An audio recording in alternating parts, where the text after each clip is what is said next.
Yeah, thank you, first of all. And yeah, you said it right there.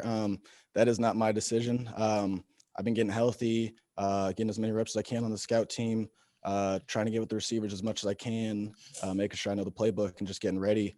But yeah, it feels really good. This is the first time I've taken a snap since August 31st, 2019, in a whole nother part of the country. And I really couldn't be happier, couldn't be more appreciative to Coach Smart, Coach Monken, and this whole team.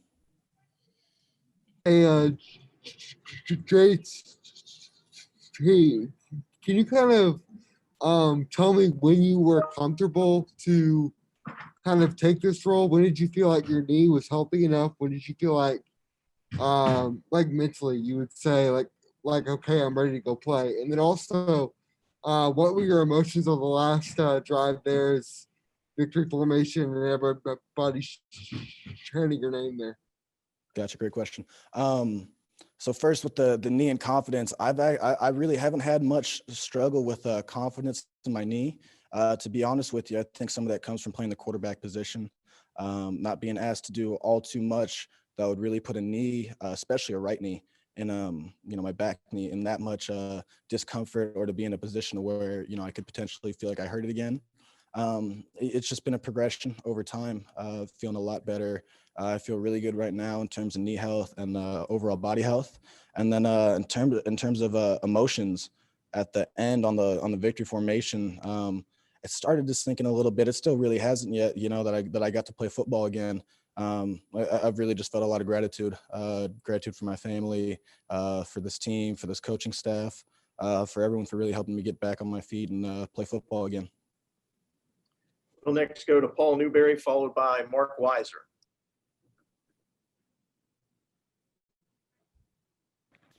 I'm going to get unmuted there. JT, did you ever imagine after so long away that the first game, was this ever in your mind, a game like this, 401 yards and 4 TDs? Absolutely. It's something you visualize and dream about. You putting up the numbers is, it's great and all, and it's, something you want to do, but, we weren't even paying attention to the numbers or, any of that. It was just executing what Coach Monken called, and I think he dialed up a phenomenal game plan. Receivers did a great job of winning, and, the whole line starting up with Trey Hill, calling out the protections, helping me out and, keeping the whole thing going. It was just a great job from all of us. Hey, JT, can you tell us what brought you to Georgia? The opportunity, was it Coach Monken's offense? Did you think it was a good fit with his pro background? What exactly brought you here? Both of those, absolutely. I think Coach Smart is all about winning, no matter what. It's it's something I really respect. I think he does so much himself for the team. He is completely selfless. He is here to help these guys win games and help us achieve our goals. So that's one thing. Two, I absolutely love the state of Georgia. I had been in the South one time for the Manning Passing Academy, and I fell in love with it when I was down in Louisiana. And then absolutely Coach Monken's offense. Just getting to talk with him through Zooms when I was in the transfer portal, I knew he was a guy I'd love to play for. We'll next go to Chip Towers, followed by Dean Legge. Yeah, just two questions. One on football, JT. What about being able to do this with the run game struggling such as it was? It looked like you guys were trying really hard to get some kind of a run game going. And then, the offense itself, was that – did you know this was what you were going to have to do today, go deep? You went deep a bunch. So in terms of the run game, I think first you got to give a lot of credit to Mississippi State and that front six, and really the D coordinator too as well. They ran a bunch of stunts. They were doing a great job of playing right into it. And those guys are physical, tough dudes. It's a really good defense, if I'm being honest. And then also with that, when we on film, we've been such a great run team, and I think we had to prove ourselves in the passing game a little bit. So they came out and they played a little more cover zero, no safeties. They put a little more man. Really, I think it was their emphasis to try and stop Zeus and Cook from, taking it up on him. And then, no, I did not think we would have to come out and be throwing the ball that much. But, that's football. You play the game, see their game plan, see what they're trying to stop, and then you counter it. Hey, JT, I don't want to read into it too much. You said a couple of times that you were thankful to play football again. Did you think it was that serious coming off of the injury?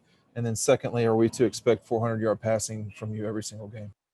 What do you mean by the first question? Well, like I said, I don't want to read into it too much. You've said you were thankful to play again. Did you think the knee was? Oh, no, I did not think it was the end all be all. Just thankful that I do get to play football. It's been a long time since I've taken a game snap. It feels great to do it again. And then what was the second question again? Are you going to throw for 400 yards every game? We love putting up good numbers, and if the situation presents itself, I'll throw George the ball, I'll throw Kieris, Jermaine the ball, D-Rob, all of them. I'll throw them the ball every time.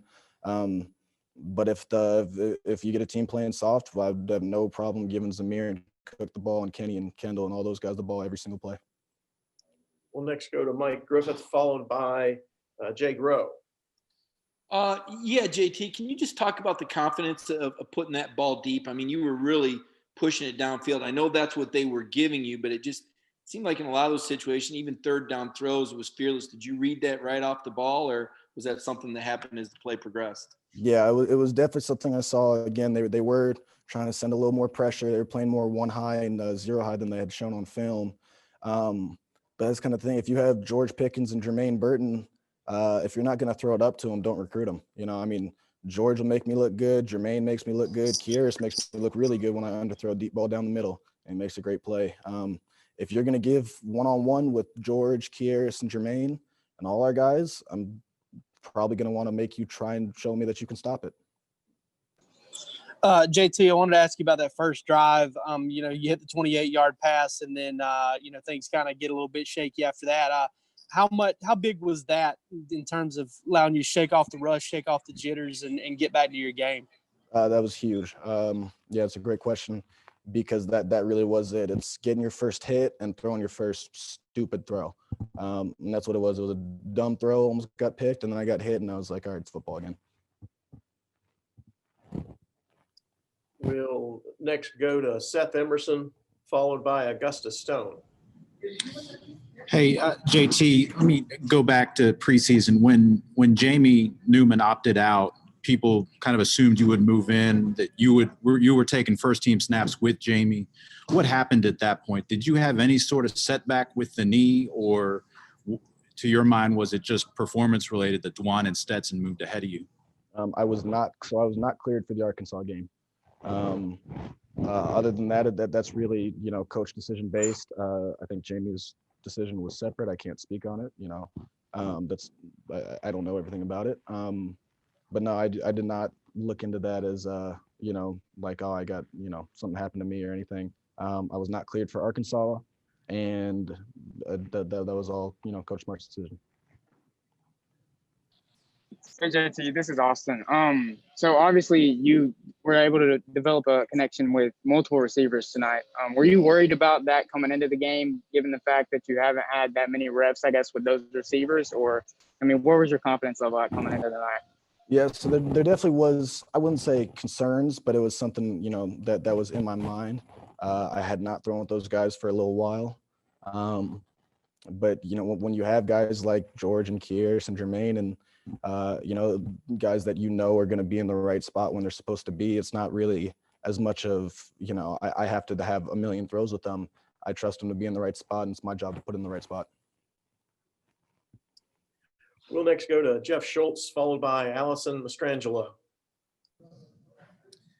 Yeah, JT, following up an earlier question, you said you weren't cleared for the Arkansas game, but when did you feel ready to play, either both physically and mentally in your timing? When did you feel like you were ready to go out there and play this year? I really appreciate Ron Corson, our head of training, because he really did wait till I was ready to play. I'd say as soon as I got cleared, I would say I was ready to go out and play football. But it absolutely should be said that I've progressed, a good amount since then, and we're still progressing every week to try and get, full strength and full health back there.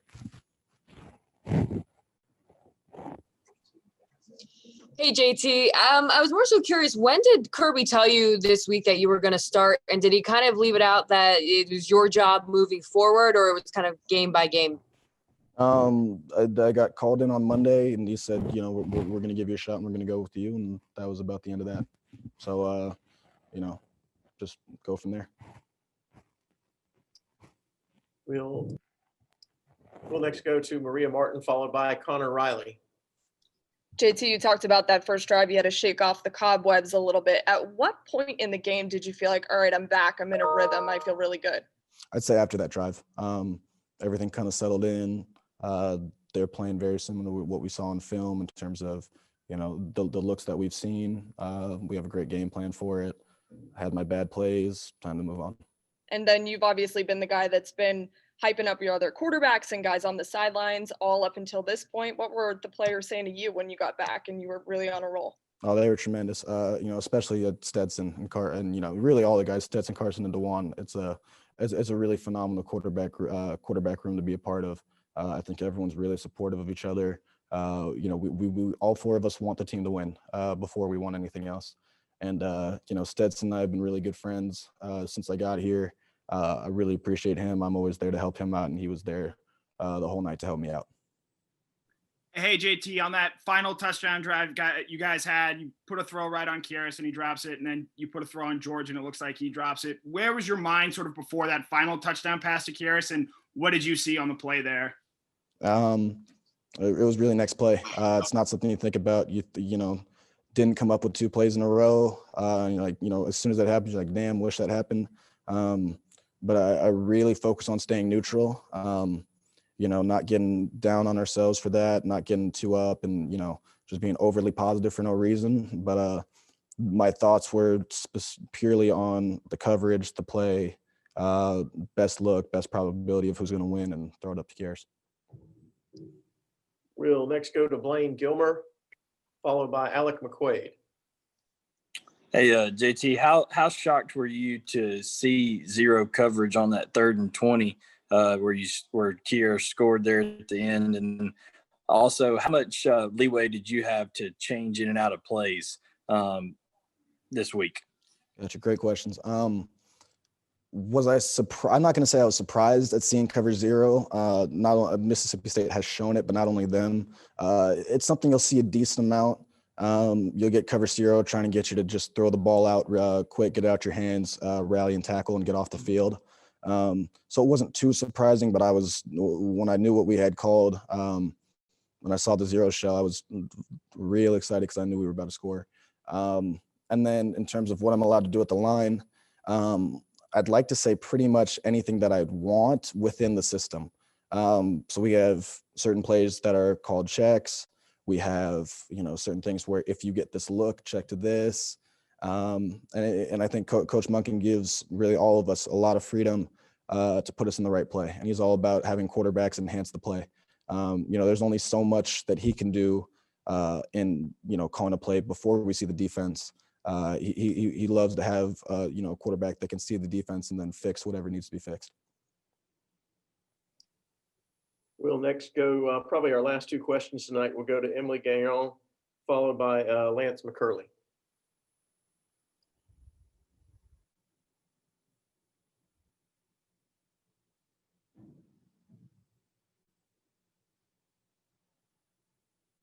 Okay, we'll just go to Lance McCurley for our final question this evening. Hey, JT, even though it wasn't a packed house here at Sanford tonight, what was it like playing in I know you've been, at a very big game of the season, but what's it like playing in front of the home crowd in a night game at Sanford, and how does it compare to playing in the Pac-12 at most of those night games? Yeah, good point. I really can't judge too much just because we're not even close to full capacity with the everything going on. But I can't say enough about how great the fan base here is. They've been super great with me. Wish I got to meet some more of them this year. But it's such a great experience. What we do going in the 4th quarter with, the red lights and everything. I absolutely love what we do here.